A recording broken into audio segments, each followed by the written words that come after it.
When Brooklyn's birthday party arrived, Gretel and Muriel, along with Hansel, Mina, and their kids, were going to surprise the young witch. Ben and Red had picked up the cake and brought it over to Gretel and Muriel's house, where they surprised Brooklyn when she walked out of her bedroom. Brooklyn was surprised to see her family in the house. She hugged her aunt and Gretel first. They wished Brooklyn a happy birthday. They even sang her for her birthday. Jack and May, who were about almost a year old, wanted to have the cake that Brooklyn was having. So Jack reached out his hand to grab the cake, but Hansel stopped him before he can get his hands on the cake. "No cake yet, Jack. Your cousin gets the first slice," Hansel said to his son as Mina cut the cake. "Here you go, birthday girl," Mina said to Brooklyn. She passed the slice to Brooklyn. "Thanks, Aunt Mina," Brooklyn replied. "This is her first birthday without her father. I just wish he was here," Muriel said to her girlfriend. "He would have given her the best birthday that she's ever had." "I understand, Muriel. I do wish he was here too," Gretel replied. As everyone chowed down on the cake, Brooklyn pushed the thought of her father not being with her behind her mind. She didn't want to feel sad on her birthday. That would just worry people. So everyone who was enjoying the party, and it was present time after everyone had a slice of cake or two, Brooklyn was excited to know what her family got her. She was looking forward to the gifts. Hansel and Mina handed Brooklyn their first gift. So Brooklyn unwrapped the gift and it was given to her. Once she opened it, it was a cool leather jacket. "Wow, a leather jacket," Brooklyn said as she tried the jacket on. "That jacket was your father's. He wanted you to have it," Hansel replied. "We found it in his box of stuff, so we want you to have it," Mina added. "So that way you'll remember your father by wearing it. It will make you feel that he's with you, even though he's not physically here." "Thanks, Hansel and Mina. This jacket is a bit big, though," Brooklyn replied. "You'll grow into it eventually, Brooke."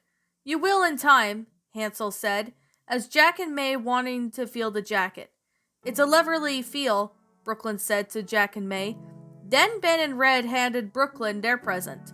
"Here's our gift, Brooklyn. We just hope you like it," Ben said, as Brooklyn took their present and unwrapped it. She was surprised that there was a cloak. "Whoa, this cloak is awesome," Brooklyn replied while she was excited.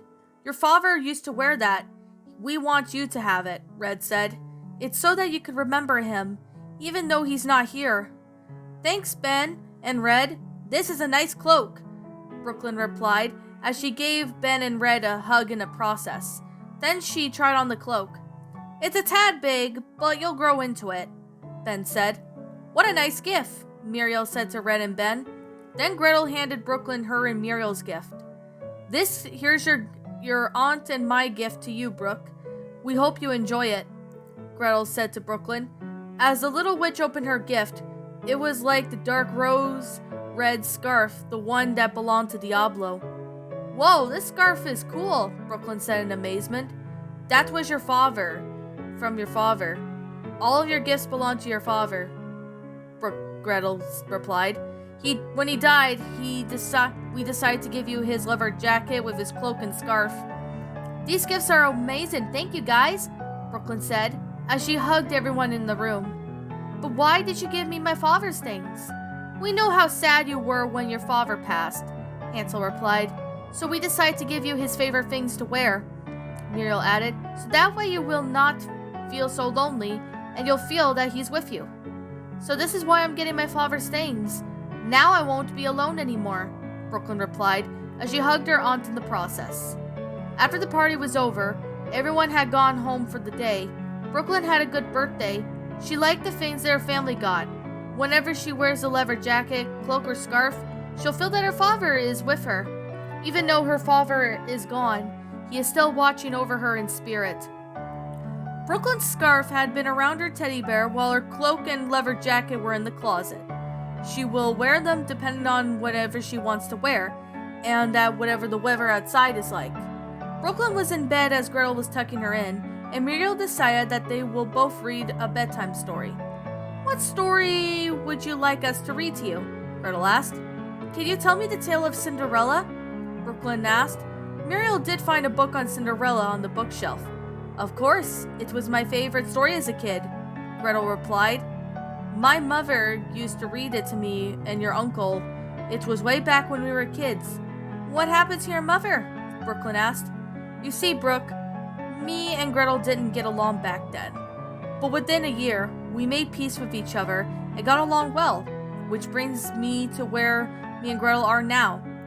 And with you on our hands, we're such a happy family, Muriel explained. My mother died a long time ago, and so did my father, Gretel added. But Brooklyn was confused. She really wanted to know the whole story, but due to the gruesome detail of what happened in Gretel's past, it wasn't appropriate for a child at the age of 9 to know. How did she and your father die? Brooklyn asked. Well, Brooklyn, it's a very long story, and it's not kid-friendly, Gretel replied. Someday when you're old enough, I'll tell you about it. You'll understand it when you're older. Oh, okay.